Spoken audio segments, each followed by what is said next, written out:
महाराज धनानंद का आदेश है, जब तक वो चोर नहीं पकड़ा जाता तब तक सारे युवकों को बंदी बना लिया जाए।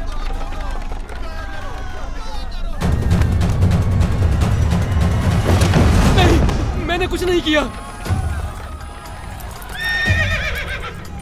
छोड़ दो मुझे, जाने दो। नहीं, महाराज का आदेश मानने से इनकार करता है मूर्ख। छोड़ दो मुझे, जाने दो।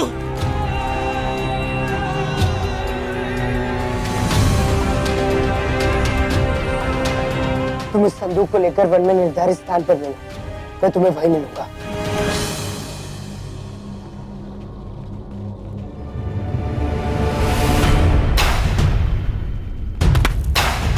चंद्रगुप्त, चंद्रगुप्त।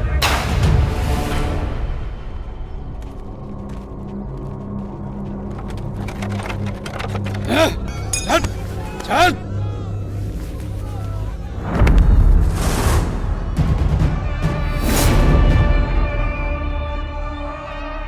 ये कौन है तू? मैं वो हूं जो आज तुम्हें तुम्हारे जीवन का सबसे महत्वपूर्ण पाठ पढ़ाएगा कि किसी भी निर्दोष और असहाय पर अत्याचार करने का परिणाम क्या होता है।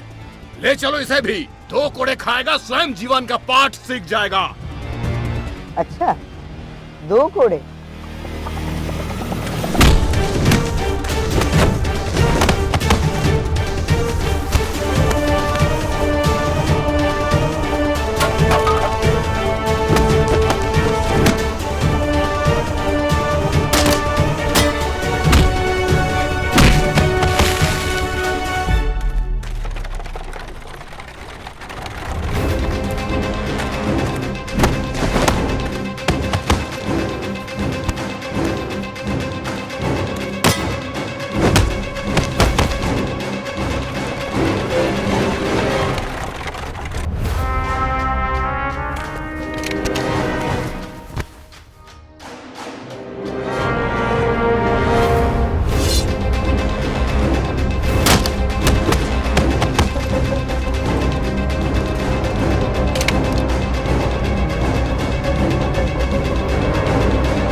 बंदी बना लो इसे, सम्राट के समक्ष इसे जीवित प्रस्तुत करना है।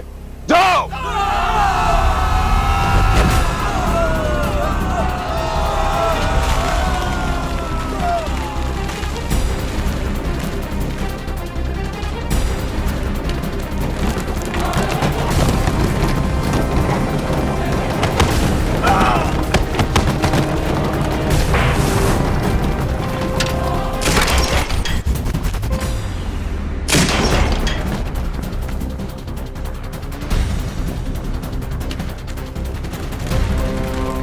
तुम लोगों से कहा था ना, फिर क्यों लौट आए यहाँ? तुमसे ही सीखा है, सदा साथ सदा विश्वास।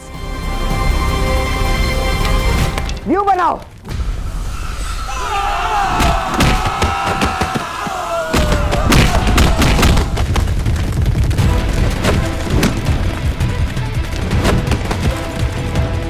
असंभव, एक बालक सब पे भारी कैसे हो सकता है?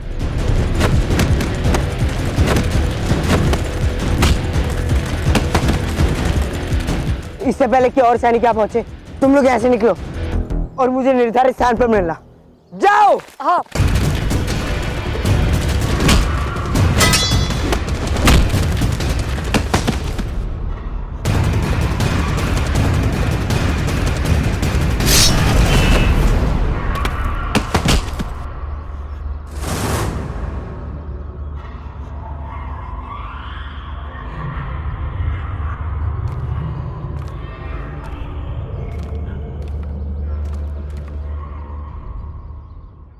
न जाने क्यों मुझे आभास हो रहा है कि सम्राट के जन्मोत्सव पर उनके प्रतिमा का शीश तुमने चुराया है।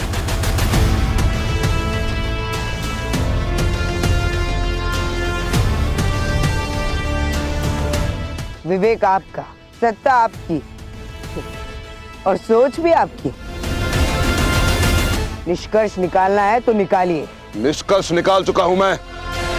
विकल्प दे रहा हूं तुम्हें। अपने अपराध को स्वीकार लो, अन्यथा मृत्यु के लिए सज्ज हो जाओ। आज तक जो किया अपनी इच्छा से किया, तो मृत्यु के कुछ क्षण पूर्व मैं अपना आचरण क्यों बदल दूं? तो हो जाओ मृत्यु के लिए सज्ज।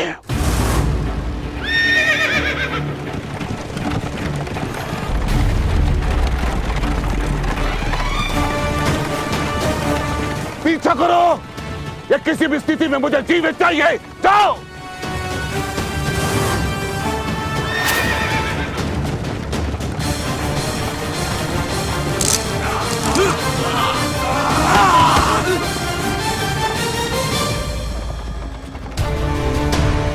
उत्तम, तुम जो भी हो, बड़े उचित समय पर आए हो।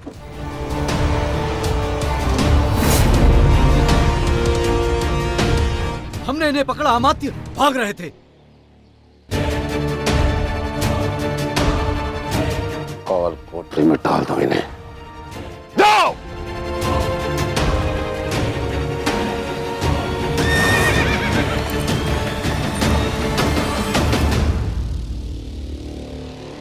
ये कंगन तुम्हारा है ना?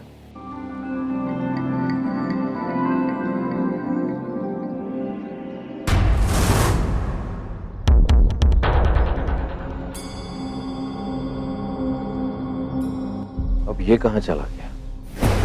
इंद्रजलेख, इंद्रजलेख, इंद्रजलेख, तूलभद्र, तूलभद्र, तूलभद्र, तूलभद्र, धूमकेतु, धूमकेतु, धूमकेतु।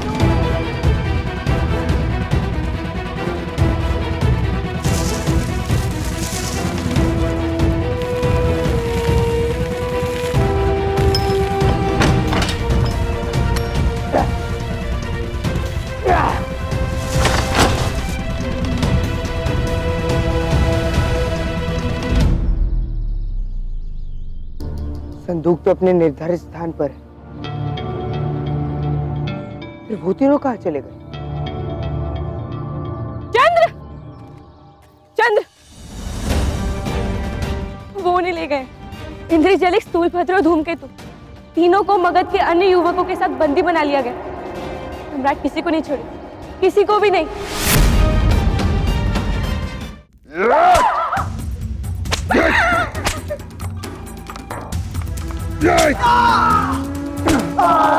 बोलो, कौन था वो युवक? मुझे भली भांति ज्ञात है कि सम्राट के प्रतिमा का शीश उसी ने चुराया है। उत्तर दो। मारते मारते थक जाओगे, लेकिन हमारे मुख पर उसका नाम कभी नहीं आएगा। कभी नहीं आएगा? कौन? रुको अमात्य राक्षस।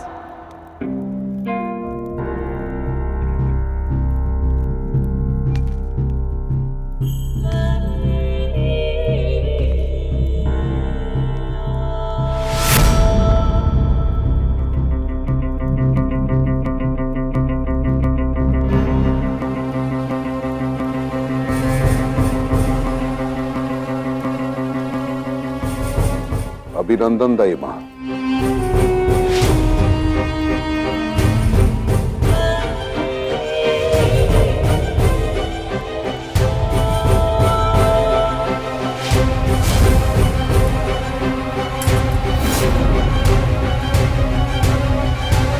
धनानंद मेरा धर्मपुत्र अवश्य है, परंतु उससे बहुत प्यार करती है उसकी ये दाई मां।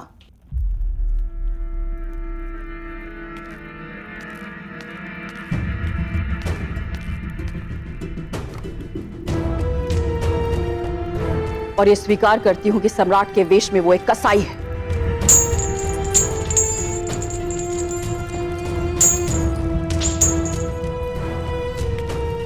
ऐसे अबोध और निर्दोष बच्चों को कोई ऐसे मारता है क्या? और वो भी यहाँ काल कोठरी में डाल दिया मवेशियों की तरह।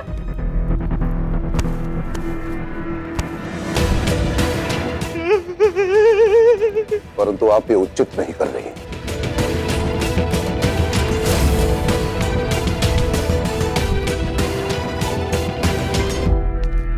राक्षस दोषी तुम भी कम नहीं। धनानंद के पागलपन को शांत करने के स्थान पर उसकी हाँ में हाँ मिलाकर उसे और उकसाते रहते हो। किंतु अब मैं यहां आ गई और तुम्हारी कोई आवश्यकता नहीं। फिर इसकी सूचना मुझे सम्राट को देनी हुई दाई मां। राक्षस तुम भी ये जानते हो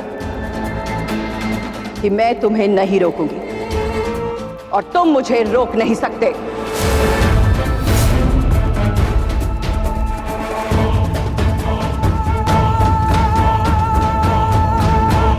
आज्ञा दें। चलो।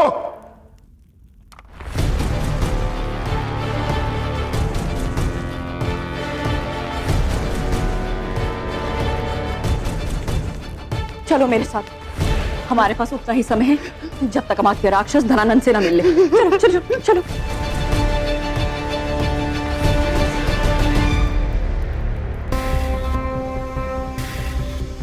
क्या सोच रहे हो चंद?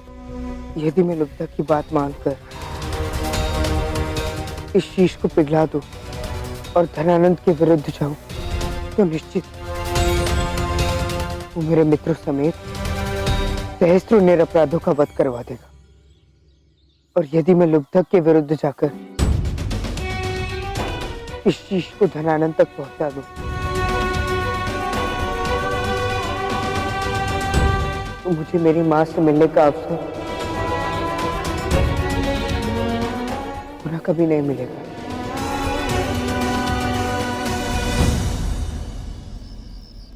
ठीक रहो बच्चों, हमारे पास समय बहुत ही सीमित है। आप सम्राट की दाई मां हैं, तो हमारी मदद क्यों करना चाहती हैं? धनानंद के अस्तित्व में मेरा भी योगदान है। उसके बढ़ते पागलपन को तो नहीं रोक सकती, किंतु उससे होने वाली हानि को रोकने का प्रयास अवश्य कर सकती हूँ, ताकि मेरे मन का बोझ कम हो सके। आओ शीघ्र आओ। जल्दी जल्दी चलो, चलो चलो जल्दी चलो। ये अश्व लो और मगध से अत्यंत दूर निकल जाओ। किंतु ये चौथा अश्व किसके लिए? ये अश्व तुम्हारा एक और साथी है ना, ये उसके लिए है। यदि वो यहाँ पाटलिपुत्र में रह गया तो सम्राट आज नहीं तो कल उसे पकड़कर उसकी हत्या कर देंगे, और मैं ऐसा बिल्कुल नहीं चाहती। बताओ मुझे, कहाँ रहता है वो? क्या नाम है उसका? मैं उसे सूचित कर दूंगी ताकि तुम चारों सुरक्षित यहाँ से बहुत दूर निकल जाओ। अति उत्तम, अति उत्तम। उत्तम तो तब होगा जब मैं उसके प्राण बचा पाऊंगी। बताओ मुझे, क्या नाम है उसका? कहाँ रहता है वो? बताओ।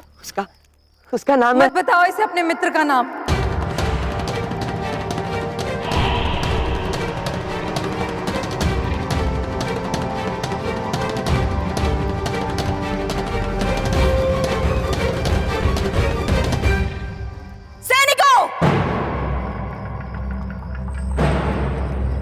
पकड़ लो इस दुस्साहसी दासी को। देख लिया इसका वास्तविक स्वरूप। ये सिर्फ सम्राट की दाई मां नहीं है, सम्राट के दुष्ट कर्मों में बराबर की साझेदार भी है। ये तुम्हें मुक्त करने का सिर्फ नाटक कर रही है, ताकि तुम अपने मित्र का नाम बता दो और ये उसे भी तुम्हारे साथ धनानंद के सामने ले जा सके। मत बताओ इसे उसका नाम। बंदी बना लो इन तीनों को और डाल दो उसी कारागार में। नहीं।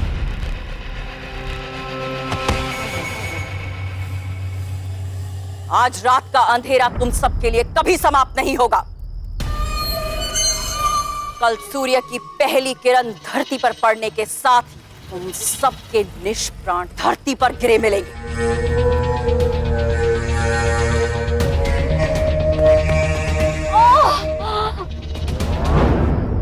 ये ठीक नहीं किया मूरा तूने। आज तेरे दुस्साहस के पांव अपनी सीमा की लक्ष्मण रेखा लांघ गए। इन्हीं पैरों पर चलकर आई है ना तू यहाँ?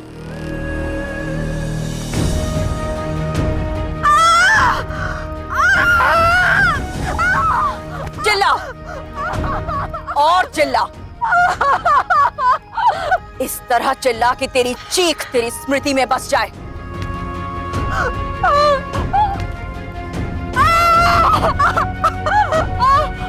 और हर पल तुझे इस पल का स्मरण करवाए जब तूने धनानंद की दाई मां के विरुद्ध खड़े होने का दुस्साहस किया था।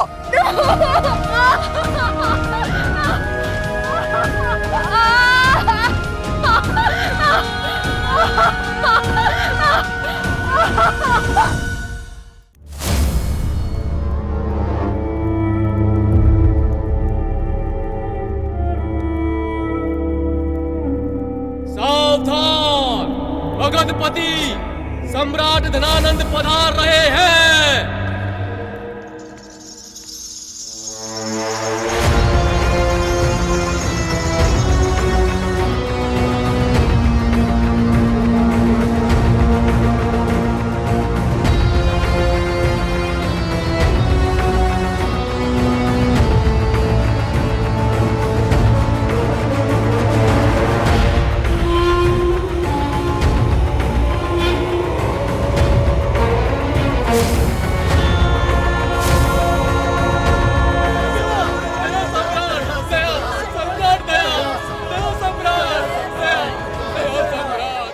जब कोई भयभीत होकर मुझसे प्राणों की भीख मांगता है तो मुझे अत्यंत आनंद आता है,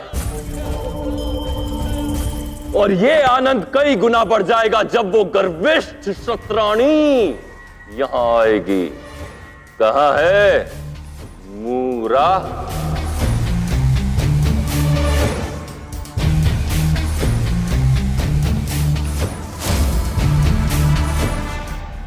अब परिवेश में थोड़ी रौनक आई।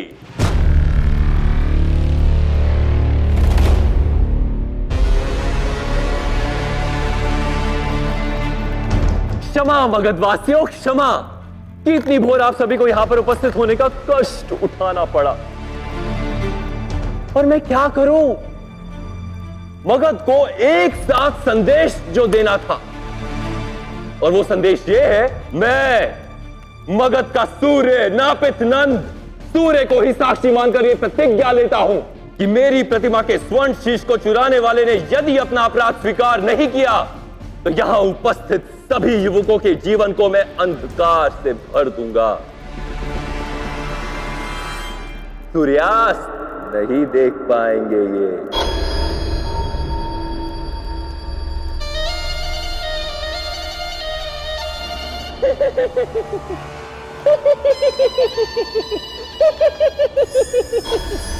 कल मेरी प्रतिभा को देख के बहुत अट्ठास लगाया था ना तुमने। अब देखना मगध की ये सभा कैसे युवकों के शीश से सज होगी। सूर्योदय की प्रतीक्षा करो।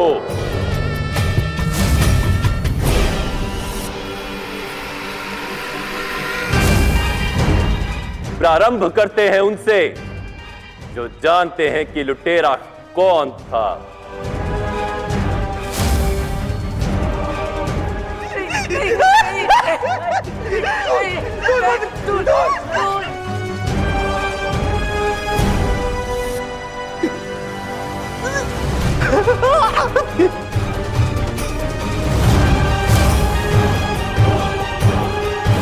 हे ईश्वर, कब पूरी होगी मगध के सताए दुखियों की प्रतीक्षा? कब आएगा वो जो धनानंद के विरुद्ध बनेगा अस्त्र?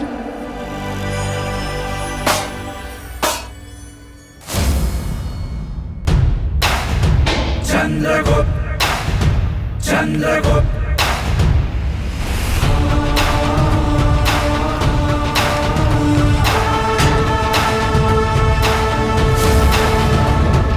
दुश्मन पे प्रहार है चंद्रगुप्त, शस्त्र जैसी धार है चंद्रगुप्त। वीर भी ये धीर भी वंश का आधार है। नीतिवान बुद्धिमान सूर्य जैसा शौर्य है। ये चंद्रगुप्त मौर्य है, ये चंद्रगुप्त मौर्य है।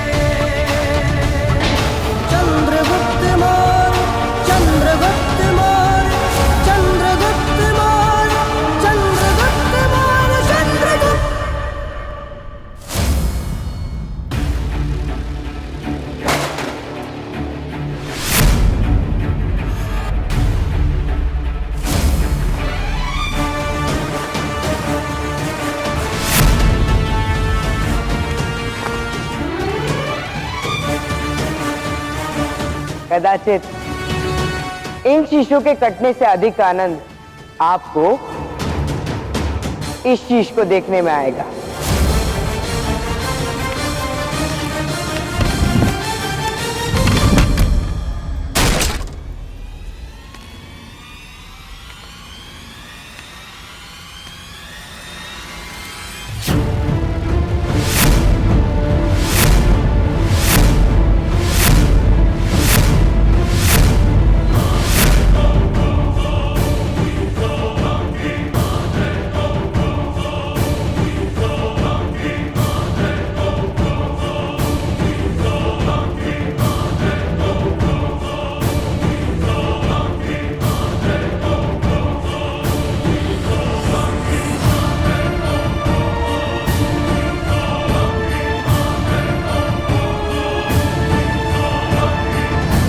कौन हो तुम? ये वही है महामहिम जिसने आपकी प्रतिमा का शीश चुराया। ये वही है जिसने आपके राजाज्ञा की अवहेलना की। हमने जितने युवकों को बंदी बनाया उनमें से कईयों को इसने मुक्त किया।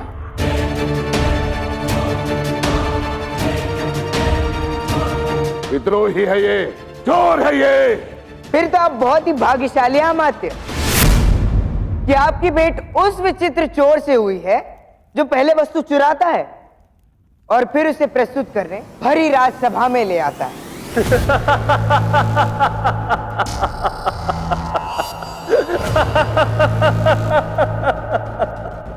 वैसे देखा जाए तो अमात्य कुछ अनुचित भी नहीं कह रहे सम्राट। मैं चोर हूं और मैंने इस स्वर्ण को चुराया है, पर उन चोरों से जो इसे लेकर भाग रहे थे। और रही बात विद्रोह की, तो वो मैंने इसलिए किया ताकि मैं मगध का सम्मान चोरी होने से बचा सकूं, क्योंकि मैंने उन चोरों को भागते हुए देखा था और मैं जानता था कि जिन युवकों को बंदी बनाया जा रहा है वो निर्दोष है। और यदि ये बात निकलती कि मगध नरेश ने बिना सोचे समझे अपने ही साम्राज्य के युवकों का अंत कर दिया, तो कितना अपयश होता मगध का, और ये मैं सह नहीं सकता था। चतुर बनने का प्रयास मत करो। तुम यहां मगध का सम्मान बचाने नहीं, अपने मित्रों को बचाने आए हो। यह देखो, याद है मुझे। बड़ी मनोरंजक बातें करते हैं आप अमात्य। अभी आपने मुझे चतुर कहा और अब मूर्ख सिद्ध कर दिया। अब आप ही बताइए, कौन चतुर होगा जो केवल अपने मित्रों की सहायता के लिए अपने प्राण संकट में डालेगा? मगध का दौर पक्षी जानता है कि अपराध करने के पश्चात सम्राट धनानंद के समक्ष आना अर्थात मृत्यु को निमंत्रण देना है। अब आप ही बताइए, कोई भी चतुर ऐसा कार्य क्यों करेगा? मैं यहां मगध का एक अच्छा नागरिक होने के नाते आया हूं, क्योंकि मैं जानता था कि इस स्वर्ण शीश के लिए बहुत से शीश संदेह की बलि चढ़ सकते हैं। कहानी बहुत अच्छी है, पर इसका दूसरा छोर भी है बालक। कदाचित तुम यहां इसलिए आए क्योंकि तुम्हारे मूर्ख स्वामी ने चोरी करवाने की मूर्खता तो कर दी, किंतु जब उसे पता चला कि इस लालच का दंड क्या होगा, तो धनुष से निकले बाण को लौटाने के लिए तुम्हें आगे कर दिया।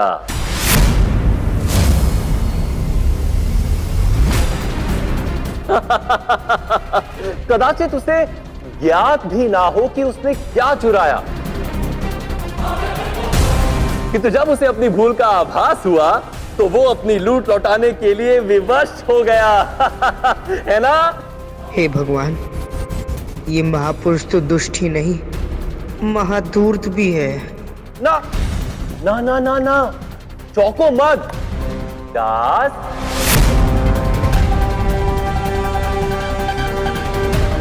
पांव में पड़ी बेड़ी बहुत कुछ स्पष्ट कर देती है।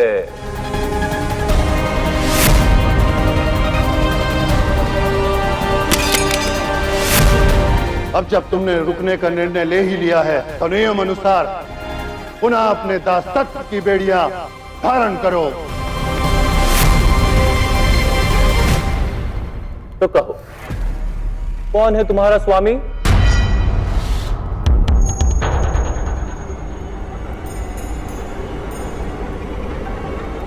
मेरे स्वामी, अगर मेरा नाम सम्राट धनानंद के समक्ष आया तो तुम्हें तुम्हारी मां का पता कभी नहीं चलेगा। उत्तर दो, कौन क्यों हो? बोलो, कौन है तुम्हारा स्वामी? मेरे स्वामी निर्दोष है और मैं भी। हमने इस वंशीश की चोरी नहीं की है। तुम्हारा यहाँ अपने मित्रों के लिए आना, अपने स्वामी की रक्षा का प्रयास करना निश्चित ही साहसिक कार्य है, किंतु अब तुम्हारे ये तर्क मुझे क्रुद्ध कर रहे हैं। हत्या कर दो इसकी।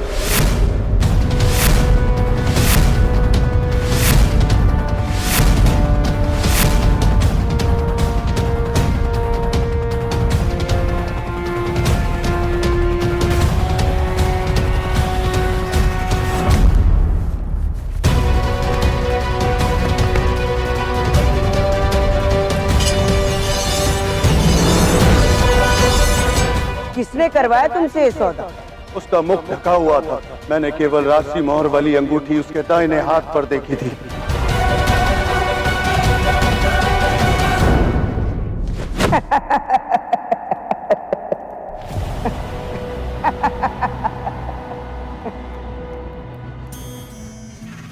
मृत्यु के भय से तुम्हारी बुद्धि भ्रष्ट हो गई है। सोने के स्थान पर हंस रहे हो तुम। अरे अमात्य, अभी तो आप केवल मेरा ही अट्टहास सुन रहे हैं, परंतु शीघ्र ही पूरा संसार हंसेगा मगध और मगध सम्राट पर। मगध के बाजारों में, धोबी घाटों पर, पाठशालाओं में चटकारे ले लेकर ये किस्सा सुनाया जाएगा कि चोर के इतने समीप होते हुए भी सम्राट उसे पहचान ना सके। यदि आज मुझे मार दिया तो वो चोर प्रसन्नता से फूल उठेगा और सबके समक्ष एक ही बगारेगा कि कैसे उसने इतने बड़े सम्राट को मूर्ख बनाया। इस किस्से को स्मरण करके वो स्वयं भी हंसेगा और संसार को भी हंसाएगा। तुम कहना चाहते हो कि चोर तुम नहीं, तो कौन है? चोर वो नहीं जिसके हाथ चोरी करते। चोर वो होता है जो अपने मस्तिष्क से योजना बनाता है और उस मस्तिष्क का स्वामी इसी सभा में उपस्थित है, राजकीय आदर सम्मान के साथ।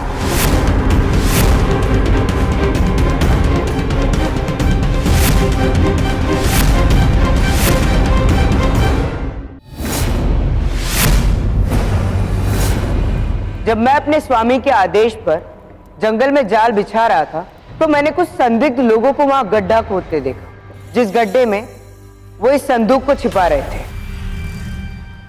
जब मैंने उन्हें ललकारा तो वहां से भाग गए। मैं उनका मुख तो नहीं देख पाया, पर उनमें से किसी एक चोर के हाथ में मैंने वो अंगूठी देखी जिस पर राजकीय मुहर लगी थी।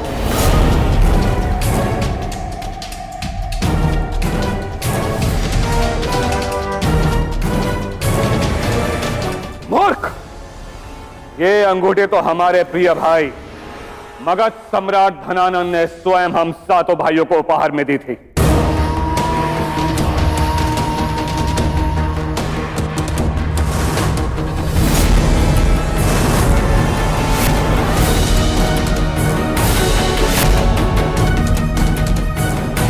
इनके अतिरिक्त किसी और अंगूठी का कोई अस्तित्व नहीं। इसका अर्थ ये हुआ कि तुम हम पर आरोप लगा रहे हो। 7 भाइयों के पास एक जैसी अंगूठी, मर गया चंद्र। सम्राट, ये बालक हमारे शत्रुओं द्वारा भेजा गया एक मोहरा है जो हम सभी भाइयों के बीच संदेह और अविश्वास उत्पन्न कर हमारे पारिवारिक एकता को खंडित करने का प्रयास कर रहा है। मगध को तोड़ना चाह रहा है ये। कई बार हम आस्तीन में ही सांप पाल लेते हैं और दूर बैठे शत्रुओं से भयभीत होते रहते हैं, जबकि वास्तविकता में संकट हमारे समीप ही होता है।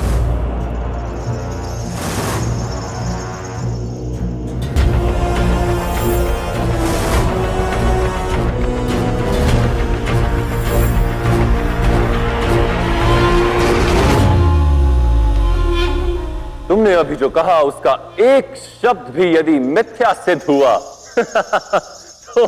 तो मैं तुम्हें मारूंगा नहीं।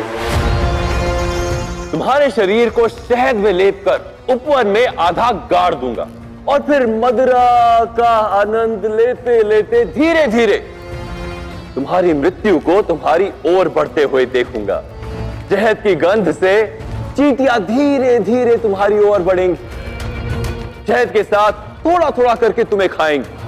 पहले तुम्हारी खाल, फिर तुम्हारा मांस, फिर तुम्हारी अस्थियां। पल पल मरोगे किंतु जीवित रहोगे। तुम्हारा शरीर चींटियों को तृप्त करेगा और वो दृश्य मेरी आंखों को। तो यदि तुम जीवित रहना चाहते हो बालक, तो बता दो कि दोषी कौन, वो भी प्रमाण के साथ।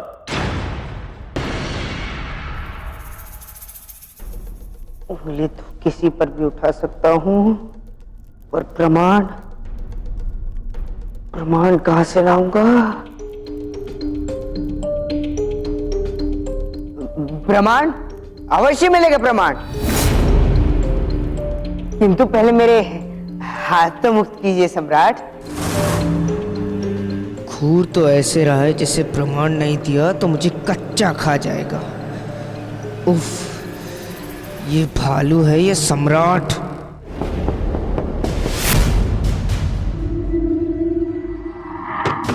लुब्धक, लुब्धक, लगता है घर पे नहीं। पूरे पाटलिपुत्र में हमने ढूंढ लिया है, केवल ये एक स्वामी शेष था जिससे हमने उस युवक के विषय में नहीं पूछा था। बाहर पता करते हैं।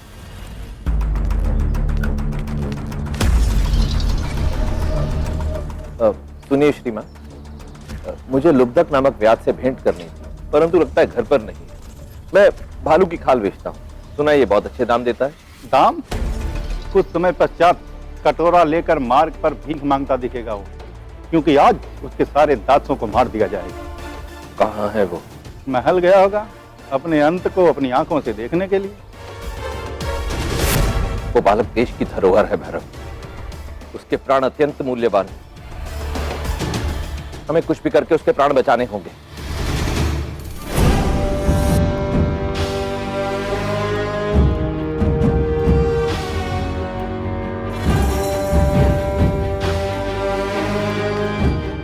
सम्राट का समय नष्ट मत करो। शीघ्र बताओ कि विश्वासघाती कौन है, अन्यथा मृत्यु के लिए सज्ज हो जाओ। अरे अमात्य, यहाँ कोई मुर्गी चोरी नहीं हुई है।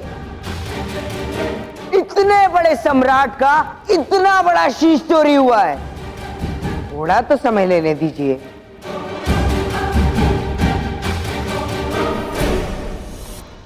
क्षमा कीजिएगा सम्राट, आप क्या कह रहे थे? मैं सुन ही नहीं पाया। या आपके चोटी वाले मंत्री महाशय अचानक ही बीच में बोलने लग गए। क्षमा कीजिएगा सम्राट, क्षमा क्षमा। भ्राता, मैं समझ नहीं पा रहा हूं कि यह मूर्ख कब से इस स्वर्ण शीश से बातें कर रहा है और हम इसे देखे जा रहे हैं। क्यों? कैसी बात कर रहे हैं आप महाशय? ये कोई साधारण प्रतिमा का शीश नहीं है। मगध के ईश्वर सम्राट धनानंद का शीश है और ईश्वर की प्रतिमा से भी सम्मान से बात की जाती है। क्या आप चाहते हैं कि मैं शीश की ओर ध्यान ही ना दूं? मेरा तात्पर्य वो नहीं था भाई। मन की भक्ति ही भक्त को भगवान का संकेत समझने की शक्ति देती है। 7 लोग 7 अंगूठी, चोर कौन? मैं अनजान। कोई माया भी तो हूं नहीं कि खाली हाथी प्रमाण उत्पन्न कर दूं।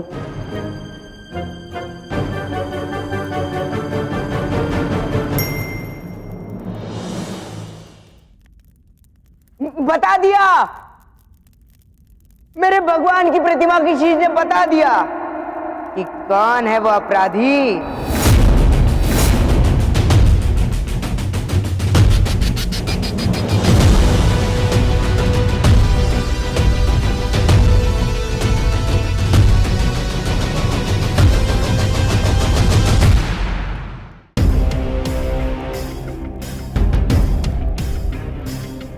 मिल गया।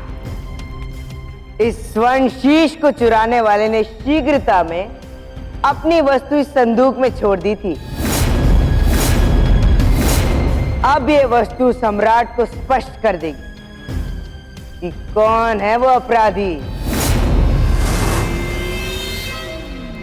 कौन है इन भाइयों में से वो विश्वासघाती भाई।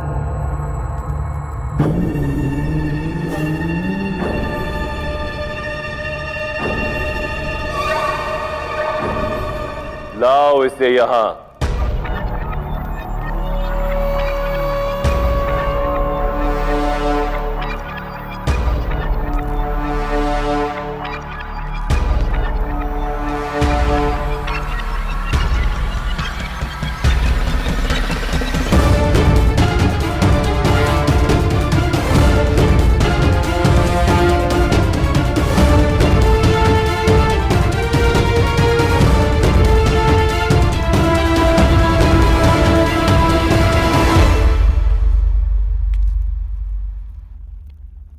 झूठ बोल रहा है ये।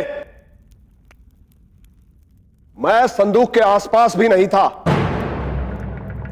चोरी के पश्चात मैं वहां गया ही नहीं। पर कैसे मेरी कोई वस्तु उस संदूक में रह जाएगी भला?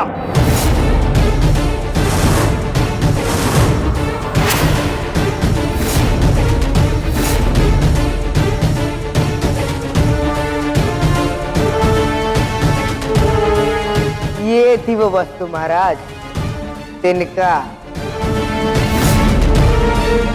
चोर की दाढ़ी में तिनका।